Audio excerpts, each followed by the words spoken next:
What's up guys, my name is Jack, you're watching JBTCG, and today I'm going to talk about my top 5 Pokemon investments for the month of September.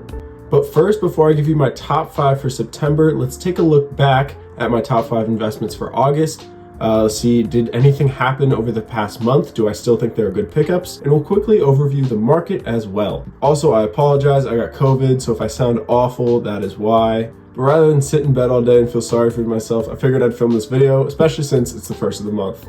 And if you want to skip to my top investments for the month of September, the timestamp will be above. And without further ado, let's get into it. So my number 5 pickup for the month of August was Shrouded Fable collection boxes. I wanted a case specifically for the Greninja and Kingdra EX boxes. Do I think this was the best time to buy them? Maybe, maybe not. I wanted to get them in case they happen to be short printed, especially with the massive demand for these promo cards. I mean, right out the gate, they're both like $9-10 per promo card, which is insane for a collection box that's valued at like 25 bucks. So I think this was a necessary pickup for the month of August. No, not really. You can pick it up in September for probably the same price. Same thing in October, and I assume in November there'll be some Black Friday deals.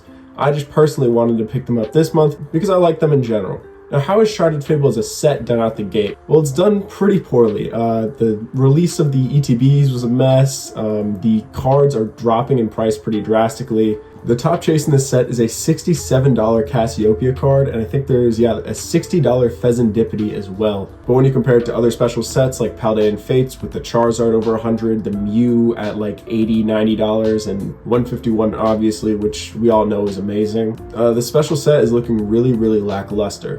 So if I were to rate this investment on a scale from A to F, I'd give this one B-, C+. I think it's the best product to invest in from Shrouded Fable. Being the best out of a terrible set doesn't mean that much. On to my number 4 pickup for the month of August. This was Paradox Rift or Temporal Forces booster boxes. This one, I'll just come out of the gate. I'll rate this an A-. I really think that these sets are super undervalued and underrated right now, especially Temporal Forces. I personally prefer that one over Paradox Rift because of the amazing artwork in it. But whichever set you prefer, I still think that both these boxes were great investments this month because you could get them, I can get Paradox Rift for well below 100 bucks. Temporal Forces, if you look in the right places, you can get it just below 100 bucks. And for modern booster boxes, that's a great deal. I think they'll ride the wave up and people will definitely want to open these boxes long term. On to number 3, this was a Chilling Reign booster box. This was the one thing that I actually didn't pick up. I was too focused on other things and it just wasn't in the budget for this month. So I am still looking to pick one of these up. I think buying one of these Chilling Reign booster boxes right now at this price point is not a bad deal at all, especially with the massive value that's inside this set. The hype train is going into Scarlet and Violet right now, and that's left Chilling Reign kind of like stagnating and even dropping a little bit. And if there's anything I've learned about Pokemon investing is that you want to buy when the hype isn't necessarily in the product that you're buying. When something has massive hype, that's usually a good opportunity to sell rather than buy. And with the hype not really in Chilling Reign right now, I still think it's a good pickup. I wouldn't say it's A tier, but maybe B- to B. Alright, number 2 on my list of August investments, this was Fusion Strike sleeved booster packs. And September will be the first month in I think like 3 months where this won't be on my top investments. And this is because they sold out on the Pokemon Center. You could get them for $4 per pack, and now you have to buy them off the secondary market where they're like $6 to $7. The lowest listing I saw on eBay while these were in stock in the Pokemon Center was a lot of 36 Fusion Strike sleeve boosters for $179. Since these have sold out on the Pokemon Center, the lowest listing I could find was $205. Supply of these is getting eaten up over time, and Fusion Strike is a great set. I personally think this was an A tier investment for the month of August. And my number 1 pickup for the month of August was Pokemon Center ETBs, Lost Origin. I picked up a case of Lost Origin the day I made the video, and lo and behold, Lost Origin Pokemon Center ETBs are sold out. So again, I am going to rate this an A tier investment. A lot of people don't like ETBs in terms of investing, but I think if you have the storage space for them, there is nothing wrong with investing. So overall, I think we did pretty good in August. Not perfect, but I don't have very many complaints. And one last note about the market before we hop into my top 5 for September.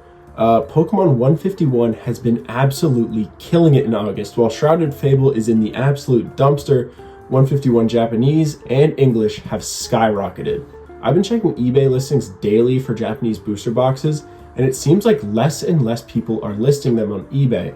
where there was hundreds and hundreds of listings like 2 weeks ago and you could get them for $70, $75 shipped. Nowadays, it's hard to find boxes under $85. And 151 English with the ETB and the UPC are going insane. It's crazy stuff, you should keep your eye on it. Alright, on to what you've been waiting for, my top 5 investments for the month of September. Something I do have a bunch of, but I am picking up more of this month, is our number 5 slot with 151 booster bundles. So we know that these booster bundles are getting reprinted, and we've been able to get them at MSRP on Walmart.com. Now, this is very sporadic. They go out of stock, they come back in stock, and often when they're in stock, it's only for like an hour at a time. But if you can catch them at the right moment, they're $29 per booster bundle.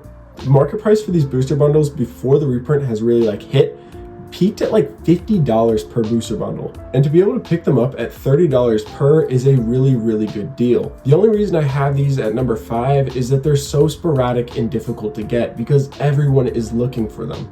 But what I will say is that the 151 mini tins have come back in stock on the Pokemon Center, and the price per pack for one of those is virtually the same as one of the booster bundles. So I also think that those are a good pickup. Alright, enough yapping about 151. You already know it's a good set. I already know it's a good set. Let's move on to number 4. At number 4, again, just like last month, I still have Temporal Forces booster boxes, but this time I also have Twilight Masquerade in there. Temporal Forces for the same reasons I stated earlier, and Twilight Masquerade because the set value is enormous. The value in this set dwarfs every single other Scarlet and Violet set, and it has our first true huge chase card. I honestly didn't think that the Greninja EX was going to be able to hold this price tag, especially for as long as it has. I really thought it was going to peak up to like 200, 300 and then kind of dip back down pretty quickly into the high ones. But nope, it's still up there. And that strength and that value in all of the cards in the set, honestly, the Eevee, the Carmine, the Perrin, has captured the public's demand. Personally, I think that both of these sets are great investments long term. Temporal Forces, I will hope to buy below $100, and Twilight Masquerade, maybe below 125, 120. We'll have to see. Alright, we've made it to number 3, and this is Brilliant Stars 3-pack blisters from the Pokemon Center. These cost $13, and there's 2 versions. There's one with a Leafeon promo card and one with a Glaceon. Whichever you prefer, I think both promo cards are pretty good, and the current value for these on the secondary market is well above the price that you can get for them on the Pokemon Center. We've already done this little exercise in a previous video, but let's take a look at the Fusion Strike 3-pack blisters. Since they've left the Pokemon Center, they've trended upwards pretty strongly. And yes, many people think that Fusion Strike is a better set than Brilliant Stars, but these 3-pack blisters are getting expensive. And if you take a look at Lost Origin 3-pack blisters, a set that's maybe closer and more comparable to Brilliant Stars, these 3-pack blisters have sold out in the Pokemon Center, and they're also fairly expensive, right around $22 to $24 per blister. Generally, buying things in the Pokemon Center as their supply dwindles and they get closer and closer to selling out is a good play. Sure, if you bought Lost Origin 3-pack blisters like 2 years ago, they would have been cheaper, but right now these Brilliant Stars 3-pack blisters are prepped for takeoff. I predict that these will sell out in the next couple of months, and we'll see them at $22 to $24 per blister, just like Lost Origins. Alright, at number 2 for my top investments for September, I have Brilliant Stars in Astro Radiance Pokemon Center ETBs and their ETB cases. These ETBs are selling out in the Pokemon Center. Fusion Strike and Lost Origin have already left. It is only a matter of time before Brilliant Stars and Astro Radiance do the same. And I've made this point a million times before, but Sword and Shield is widely respected as one of the greatest eras of Pokemon ever. People will absolutely return to the Altar era and try and collect these products. And with these Pokemon Center ETBs being extremely unique, alternate versions of the regular ETB, it makes sense that there will be demand for these long term. The Fusion Strike ETBs have since gone up to over $70 per, and Lost Origin is following suit. If you look at the graphs for these things over the past few months, they've been trending straight upwards. I think Lost Origin and Fusion Strike are stronger sets than Brilliant Stars and Astral Radiance, but I still think these ETBs will follow the same trend. Not to mention that the Astral Radiance ETB is the coolest thing I have ever seen. Anyways, we'll move on to my number 1 pickup, and this is going to be Crown Zenith booster bundles specifically from Best Buy. So these are available for pre-order right now at $24 per booster bundle, and with 6 packs inside, this comes out to $4 per pack. Crown Zenith is one of the greatest holiday sets I think we've ever seen. It has an awesome hit rate, great art. The hit rate is honestly very similar to like Generations, which is crazy expensive nowadays. I'm not saying Crown Zenith will get to $50 per pack. But what I will say is that it will absolutely be opened in the future, because it's not something where you can open 10 packs and you won't get anything. If you open 10 packs, you're expecting like 4 to 5 hits, and that creates great content for rip and ship streamers, YouTubers, etc. So I think this set will be really popular to open long term, and these booster bundles are a great way to get a bunch of packs without taking up too much space. Those are my top 5 investments for the month of September. Let me know if you enjoyed or you completely disagree with what I said. And if you did enjoy, consider dropping a sub. We're making our way to 1,000 and we're not too far off. I really appreciate every single one of you guys out there. And as always, thank you guys so much for watching, and stay safe.